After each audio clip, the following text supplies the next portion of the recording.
ओम शांति। 11 सितंबर 2021 बाबा के महावाक्य। मीठे बच्चे, सत्य बाप सचखंड स्थापन करते हैं। तुम बाप के पास आए हो नर से नारायण बनने की सच्ची सच्ची नॉलेज सुनने। प्रश्न, तुम बच्चों को अपने गृहस्थ व्यवहार में बहुत बहुत संभाल कर चलना है। क्यों? उत्तर, क्योंकि तुम्हारी गत मत सबसे न्यारी है, तुम्हारा गुप्त ज्ञान है। इसलिए विशाल बुद्धि बन सबसे तोड़ निभाना है। अंदर में समझना है हम सब भाई भाई व भाई बहन हैं। बाकी ऐसे नहीं स्त्री अपने पति को कहे तुम मेरे भाई हो।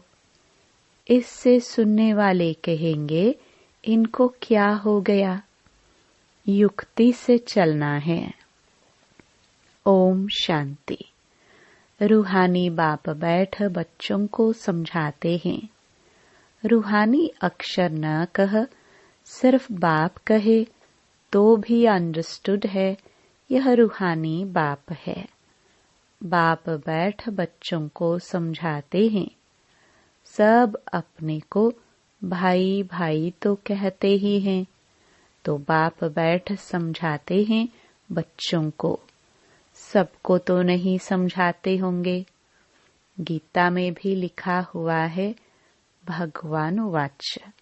किसके प्रति? भगवान के हैं सब बच्चे। वह भगवान बाप है तो भगवान के बच्चे सब ब्रदर्स हैं। भगवान ने ही समझाया होगा, राजयोग सिखाया होगा। अभी तुम्हारी बुद्धि का ताला खुला हुआ है। तुम्हारे सिवाय ऐसे ख्यालात और कोई के चल ना सके। जिन जिन को संदेश मिलता जाएगा वह स्कूल में आते जाएंगे, पढ़ते जाएंगे, समझेंगे। प्रदर्शनी तो देखी, अब जाकर ज्यादा सुने। पहली पहली मुख्य बात है ज्ञान सागर पतित पावन, गीता ज्ञान दाता शिव भगवान वाच्य। उनको यह पता पड़े कि इन्हों को सिखलाने वाला समझाने वाला कौन है। वह सुप्रीम सोल ज्ञान सागर निराकार है। वह है ही ट्रुथ। वह सत्य ही बताएगा। फिर उसमें कोई प्रश्न उठ ही नहीं सकता। तुमने सब छोड़ दिया ट्रूथ के ऊपर, तो पहले पहले तो इस पर समझाना है कि हमको परमपिता परमात्मा ब्रह्मा द्वारा राजयोग सिखलाते हैं। यह राजाई पद है जिसको निश्चय हो जाएगा कि जो सभी का बाप है वह पारलौकिक बाप बैठ समझाते हैं। वही सबसे बड़ी अथॉरिटी है, तो दूसरा कोई प्रश्न उठ ही नहीं सकता। वह है पतित पावन। वह जब यहाँ आते हैं तो जरूर अपने टाइम पर आते होंगे। तुम देखते भी हो, यह वही महाभारत की लड़ाई है। विनाश के बाद वाइसलेस दुनिया होनी है।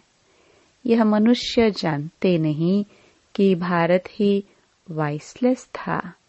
बुद्धि चलती नहीं। गॉडरेज का ताला लगा हुआ है। उसकी चाबी एक बाप के पास ही है। इसलिए यह किसको पता नहीं है कि तुमको पढ़ाने वाला कौन है। दादा समझ लेते हैं, तब टिका करते हैं, कुछ बोलते हैं। इसलिए पहले पहले यह समझाओ। इसमें लिखा है शिव भगवान वाच्य। वह तो है ही ट्रुथ। बाप है ही नॉलेजफुल। सृष्टि के आदि मध्य अंत का राज समझाते हैं। यह शिक्षा अभी तुमको उस बेहद के बाप से मिलती है। वही सृष्टि का रचयिता है, पतित सृष्टि को पावन बनाने वाला है। तो पहले पहले बाप का ही परिचय देना है। उस परमपिता परमात्मा से आपका क्या संबंध है? वह नर से नारायण बनने की सच्ची नॉलेज देते हैं। बच्चे जानते हैं बाप सत्य है, जो बाप ही सचखंड बनाते हैं। तुम यहाँ आए ही हो नर से नारायण बनने। बैरिस्टर पास जाएंगे तो समझेंगे हम बैरिस्टर बनने आए हैं। अभी तुमको निश्चय है हमको भगवान पढ़ाते हैं।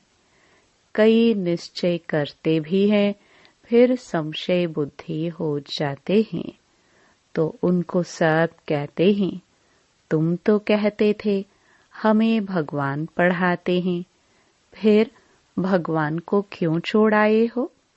संशय आने से ही भागंती हो जाती है। कोई न कोई विकर्म करते हैं। भगवान वच काम महाशत्रु है। उन पर जीत पाने से ही जगत जीत बनेंगे।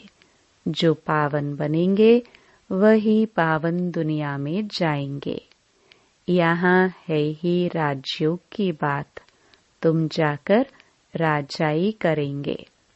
बाकी जो आत्माएं हैं वह अपना हिसाब चुकतो कर वापस चली जाएंगी।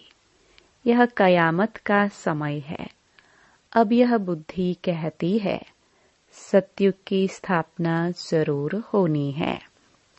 पावन दुनिया सत्युग को कहा जाता है। बाकी सब मुक्ति धाम में चले जाएंगे। उनको फिर अपना पाठ रिपीट करना है। तुम भी अपना पुरुषार्थ करते रहते हो पावन बन और पावन दुनिया का मालिक बनने के लिए। मालिक तो अपने को समझेंगे ना। प्रजा भी मालिक है। अभी प्रजा भी कहती है ना हमारा भारत। तुम समझते हो अभी सब नरकवासी है। अभी हम स्वर्गवासी बनने के लिए राजयोग सीख रहे हैं। सब तो स्वर्गवासी नहीं बनेंगे। बाप कहते हैं जब भक्ति मार्ग पूरा होगा तब ही मैं आऊंगा। मुझे ही आकर सब भक्तों को भक्ति का फल देना है। मेजॉरिटी तो भक्तों की है ना। सब पुकारते रहते हैं हे गॉड फादर। भक्तों के मुख से ओ गॉड फादर, हे भगवान, यह जरूर निकलेगा। अब भक्ति और ज्ञान में फर्क है। तुम्हारे मुख से कभी हे ईश्वर, हे भगवान नहीं निकलेगा। मनुष्यों को तो यह आधा कल्प की प्रैक्टिस पड़ी हुई है। तुम जानते हो वह हमारा बाप है। तुमको हे बाबा थोड़े ही कहना है। बाप से तुमको तो वर्षा लेना है। पहले तो यह निश्चय हो कि हम बाप से वर्षा लेते हैं। बाप बच्चों को वर्षा लेने के अधिकारी बनाते हैं।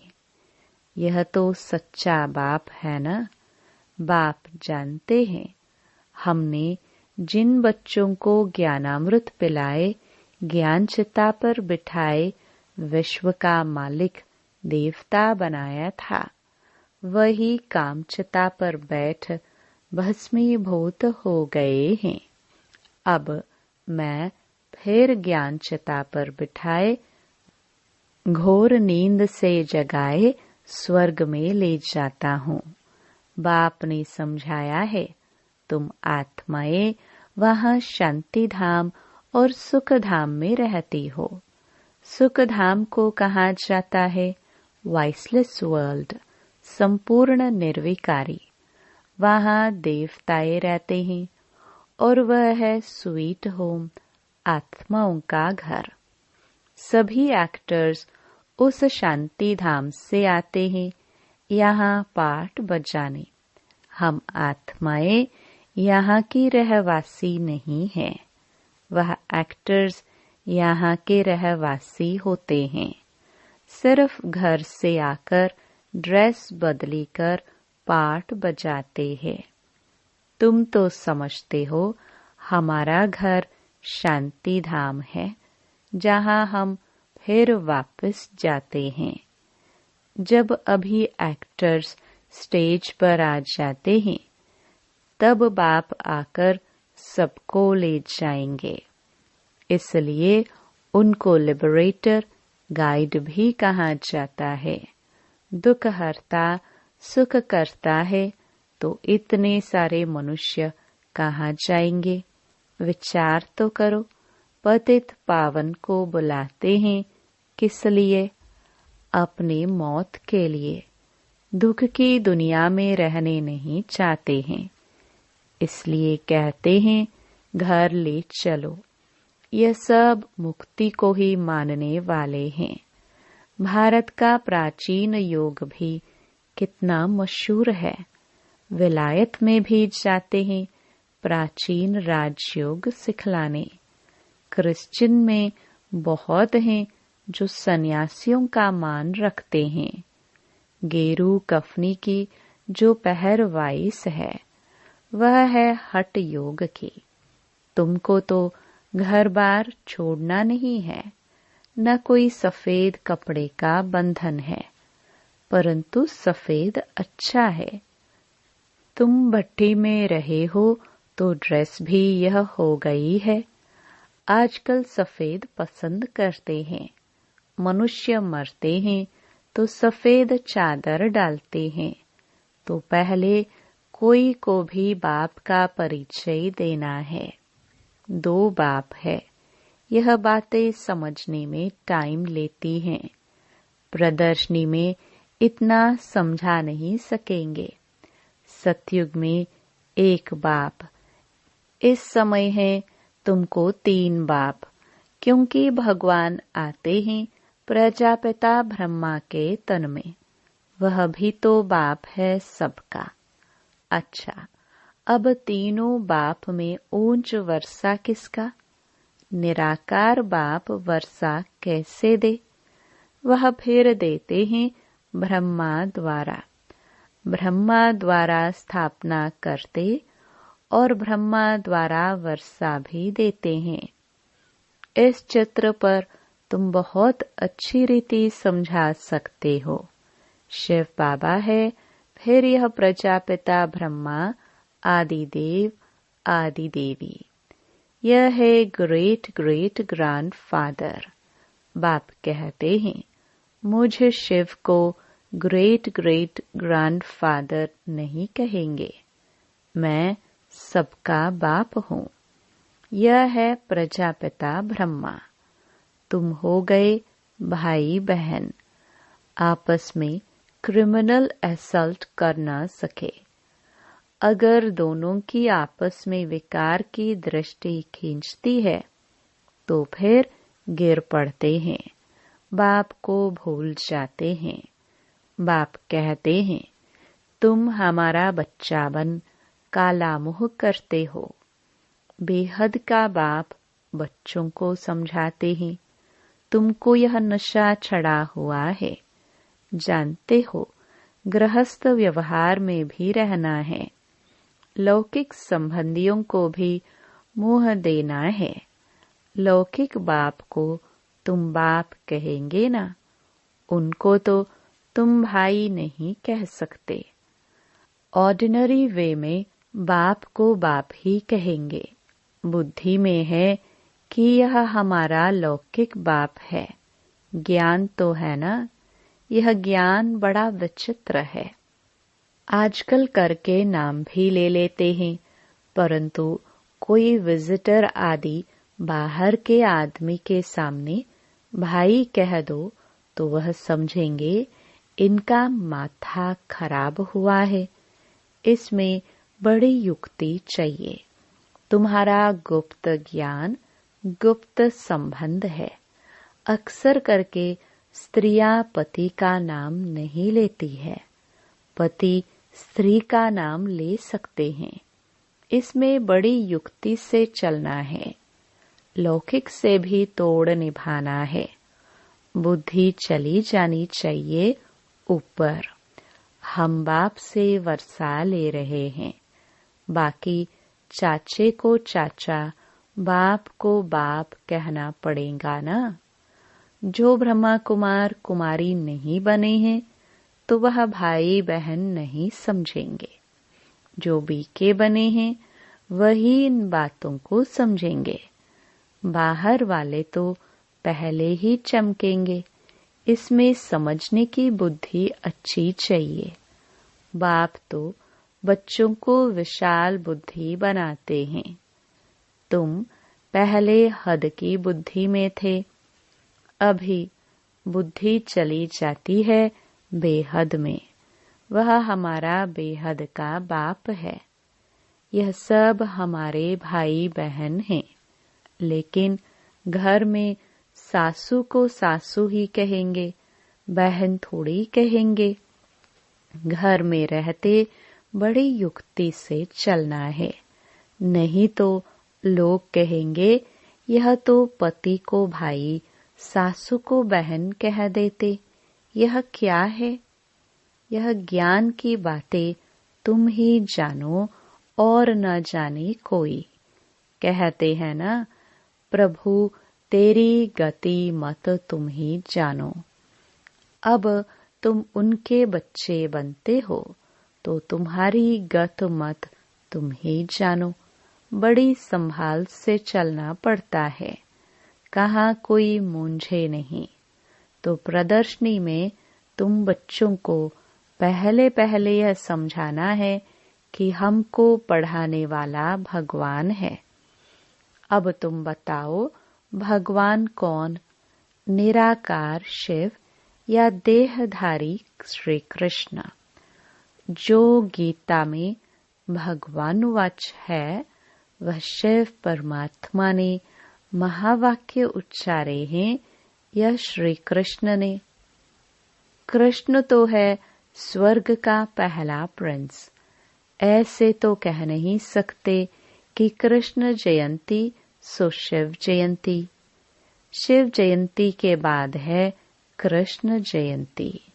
शिव जयंती से स्वर्ग का प्रिंस श्री कृष्ण कैसे बना? वह है समझने की बात। शिव जयंती, फिर गीता जयंती, फिर फट से है कृष्ण जयंती। क्योंकि बाप राजयोग सिखलाते हैं ना, बच्चों की बुद्धि में आया है ना। जब तक शिव परमात्मा न आए तब तक शिव जयंती मना नहीं सकते। जब तक शिव आकर कृष्णपुरी स्थापन न करे तो कृष्ण जयंती भी कैसे मनाई जाए? कृष्ण का जन्म तो मनाते हैं, परंतु समझते थोड़े ही हैं। कृष्ण प्रिंस था तो जरूर सतयुग में होगा ना। देवी देवताओं की राजधानी होगी जरूर। सिर्फ एक कृष्ण को बादशाही तो नहीं मिलेगी ना, जरूर कृष्णपुरी होगी ना। कहते भी है कृष्णपुरी, और फिर यह है कंसपुरी। कृष्णपुरी नई दुनिया, कंसपुरी है पुरानी दुनिया।